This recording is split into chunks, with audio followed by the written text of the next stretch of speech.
नमस्कार आप सभी को, स्वागत है आपका हमारे इस प्लेटफ़ॉर्म पर। अगर आप लेखपाल की परीक्षा की तैयारी कर रहे हैं और आप मॉक टेस्ट जॉइन करना चाहते हैं, तो आपको हमारे एप्लीकेशन पर इसके मॉक टेस्ट मिल जाएँगे। तो आप वहाँ से जाके इनको जॉइन कर सकते हो। इसमें केवल और केवल न सिर्फ पीडीएफ दी जा रही है, बल्कि आपकी 60 प्लस आवर्स का डिटेल्ड डिस्कशन क्लासेस भी आपकी होंगी, जिससे पूरा का पूरा जो सिलेबस है, वो आपका कंप्लीट रिवाइज़ हो जाएगा, ठीक है? और साथ ही साथ इसमें मॉक टेस्ट में लेटेस्ट पैटर्न पर आधारित क्वेश्चंस को ड्राफ्ट किया गया है, जहाँ से सवाल आपको सीधे मिल सकते हैं, आपसे पूछे जा सकते हैं। तो इस प्रैक्टिस सेट सीरीज़ को जॉइन करने के लिए आपको करना क्या है? आपको जाना है हमारे एप्लीकेशन में। एप्लीकेशन की लिंक आपको डिस्क्रिप्शन बॉक्स में और साथ ही साथ कमेंट बॉक्स में दी गई है। साथ ही साथ एक कूपन कोड है केडी 100, इस कूपन कोड का आप इस्तेमाल कर लीजिए और इस मॉक टेस्ट की सीरीज़ से या हम कहें इस प्रैक्टिस सीरीज़ बैच से आप जुड़ जाइए। इसके अलावा अगर आप लेखपाल की तैयारी कर रहे हैं, आप चाहते हैं नोट्स लेना, पर्यावरण, पारिस्थितिकी, आपदा प्रबंधन और साथ ही साथ विज्ञान और प्रौद्योगिकी और भी कई सारे नोट्स, तो आपको ये नोट्स भी हमारे एप्लीकेशन पर मिल जाएँगे, ठीक है? जैसे पर्यावरण, पारिस्थितिकी, आपदा प्रबंधन के नोट्स, इसके अलावा साइंस एंड टेक्नोलॉजी के नोट्स, उत्तर प्रदेश सामान्य अध्ययन के नोट्स, इतिहास, इसके अलावा अर्थव्यवस्था, जितना भी सिलेबस दिया गया है, हर एक पहलू को इसमें कवर किया गया है, ठीक है? इसके अलावा अगर आप यूपी ट्रिपल एससी की किसी भी परीक्षा की तैयारी कर रहे हैं, तो उत्तर प्रदेश सामान्य अध्ययन और कंप्यूटर के बैच या फिर आप अगर कॉम्बो बैच लेना चाहते हैं, तो ये बैच भी मिल जाएगा, जिसमें उत्तर प्रदेश सामान्य अध्ययन और कंप्यूटर सामान्य कंप्यूटर को इंक्लूड किया गया है। यानी कंप्लीट इस बैच से 35 अंक जो आपके पूछे जाते हैं, वो कवर हो जाएँगे। कॉम्बो बैच से जुड़ने के लिए केडी 21 कूपन कोड का आप इस्तेमाल ज़रूर करिए। तो ये हमारा बैच है, अगर आप जुड़ना चाहते हैं, तो इस प्रैक्टिस सेट बैच से जुड़ सकते हैं। हम लोग डेली टारगेट्स कर रहे थे और इसी को आगे कंटिन्यू करेंगे। यानी आज हम डिस्कस करने वाले हैं कि आपको 24 तारीख की शाम तक कौन-कौन से टारगेट्स पूरे करने हैं, कौन-कौन से टॉपिक्स को पढ़ना है, रिवीजन करना है। आई होप कल का आपने टारगेट पूरा कर लिया होगा। चलिए शुरुआत करते हैं यूपी जीके से। यूपी जीके में कल आपको रिवीजन करना है राज्य व्यवस्था, प्रशासन और जनजातियाँ। ये 3 टॉपिक्स उठा लो।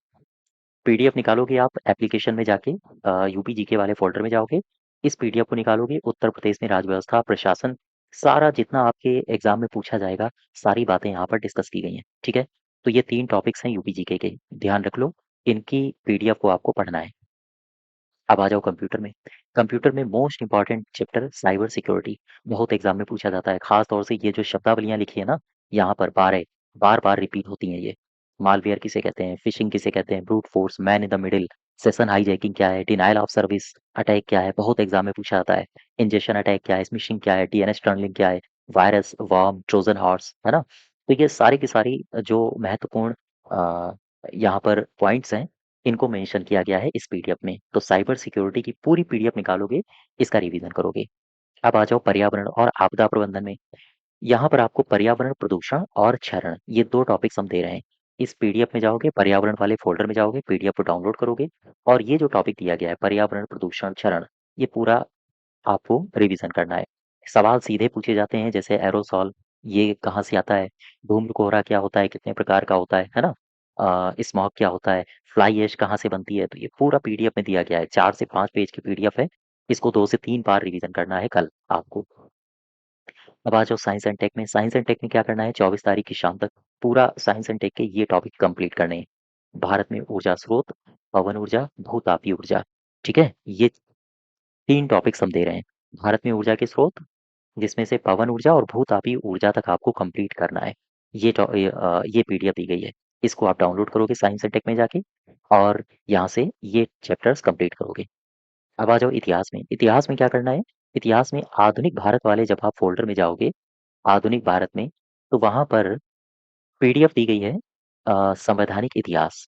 यानी कि जितने भी अधिनियम हैं, रेगुलेटिंग एक्ट से लेकर भारत परिषद अधिनियम हो या भारत सरकार अधिनियम हो या मार्लियामेंटो सुधार हो, मॉन्टेग्यू चेम्सफोर्ड सुधार हो, सारी पीडीएफ को निकालिए और ये पूरा जो संवैधानिक इतिहास है, बना कैसे था, इस इतिहास को आपको पढ़ना है, ठीक है? सवाल आपसे पूछे जा सकते हैं। ये जो टॉपिक है, ये ना सिर्फ़ इतिहास के लिए महत्वपूर्ण है, इस टॉपिक से आपके पॉलिटी में भी सवाल पूछे जा सकते हैं। चूँकि पॉलिटी में भी संवैधानिक इतिहास टॉपिक दिया गया है। तो ये जो चैप्टर है, ये पॉलिटी के नज़रिए से भी महत्वपूर्ण है और इतिहास के नज़रिए से भी महत्वपूर्ण है। तो सारे अधिनियम पढ़ोगे, रेगुलेटिंग एक्ट 1773 से लगा के 1947 का भारत स्वतंत्रता अधिनियम तक पूरा कंप्लीट करना है आपको, ठीक है? इसके अलावा पॉलिटी में क्या करना है? पॉलिटी में आपको कल शाम तक उच्च न्यायालय, हाई कोर्ट, अधीनस्थ न्यायालय, सबॉर्डिनेट कोर्ट्स और अधिकरण और साथ ही साथ ग्राम न्यायालय। इस पीडीएफ को कंप्लीट करना है। ये पीडीएफ दी गई है, पॉलिटी वाले फ़ोल्डर में जाओगे तो उच्च न्यायालय भाग 6 में है, 214 से 232 तक अनुच्छेद है। मोस्ट इम्पोर्टेंट 2 पार्ट यहीं पर दे दिए हैं, 2 पॉइंट। इसके अलावा कुछ अधिनियम सॉरी कुछ मैं अनुच्छेद यहाँ पर मैंने लिखे हुए हैं और इनके संबंध में कुछ महत्वपूर्ण बातें, जैसे उच्च न्यायालय का जो न्यायाधीश होता है उसकी शपथ कौन दिलाता है, क्या उम्र होती है, सवाल पूछे जाएँगे। तो ये 3 टॉपिक्स हैं पॉलिटी में, उच्च न्यायालय, अधीनस्थ न्यायालय, अधिकरण और ग्राम न्यायालय, ठीक है? अब आ जाओ ज्योग्राफी में। ज्योग्राफी में उच्चावच करना है आपको। ये देखो यहाँ पर आप जाओगे ज्योग्राफी में, तो एक तो इंडियन ज्योग्राफी दिया है, फ़ोल्डर बना हुआ है, वर्ल्ड ज्योग्राफी फ़ोल्डर बना हुआ है और मैपिंग का फ़ोल्डर बना हुआ है। आपको ना तो इंडियन में जाना है, ना ही मैपिंग में जाना है, आपको जाना है विश्व के भूगोल में। अब क्या करना है यहाँ से, विश्व के भूगोल में जाओगे, तो ये जो पीडीएफ दी गई है, भूपटल के विभिन्न उच्चावच, इस पीडीएफ को कंप्लीट करना है। परिभाषाएँ पूछी जाती हैं, ध्यान रखिएगा, परिभाषाओं से भी सवाल आते हैं। इसलिए ये पीडीएफ आपके लिए महत्वपूर्ण है, जैसे अवरोधी या ब्लॉक पर्वत किसे कहते हैं? 4 एग्ज़ाम्पल लिख देगा, कहेगा निम्नलिखित में से कौन-सा ब्लॉक पर्वत का उदाहरण है, ठीक है? तो ये पूरा पीडीएफ कंप्लीट करना है। इसके अलावा अर्थव्यवस्था में क्या करना है, अर्थव्यवस्था में आपको एग्रीकल्चर, इंडस्ट्रीज़ और नीतियाँ। भारत में कृषि, उद्योग और औद्योगिक नीतियाँ, इस पीडीएफ को डाउनलोड करोगे, इकोनॉमी वाले फ़ोल्डर में जाओगे आप और वहाँ से इन टॉपिक्स को कंप्लीट करोगे। ग्रामीण विकास में क्या करना है, ग्रामीण विकास में आपको ग्रामीण शासन संबंधी फ़ोल्डर में जाना है, पीडीएफ को डाउनलोड करना है जिसमें से आपको राष्ट्रीय ग्रामीण आजीविका मिशन, इसका रिवीजन करना है, आप पढ़ चुके ही हो, केवल रिवीजन करना है। सामाजिक न्याय मंत्रालय की महत्वपूर्ण योजनाएँ, ये 2 टॉपिक्स मैं दे रहा हूँ। यहाँ पर देखो, राष्ट्रीय ग्रामीण आजीविका मिशन उत्तर प्रदेश के परिप्रेक्ष्य में पूरा इसको पढ़ना है और यहाँ पर दिया है सामाजिक न्याय अधिकारिता मंत्रालय द्वारा चलाई जा रही कुछ महत्वपूर्ण योजनाएँ, इसको आपको पढ़ना है। इसके अलावा इसके अलावा जो मैं प्रैक्टिस सेट आपको करवा रहा हूँ, उन प्रैक्टिस सेट की लगातार आपको रिवीजन करते रहना है, ठीक है? यहाँ से आपको सवाल डायरेक्ट देखने को मिल सकते हैं, ध्यान रखिएगा।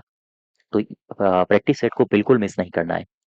चलिए, ये आपका टारगेट है कल का, इसको कंप्लीट करो और फिर मिलते हैं हम नेक्स्ट टारगेट में। धन्यवाद।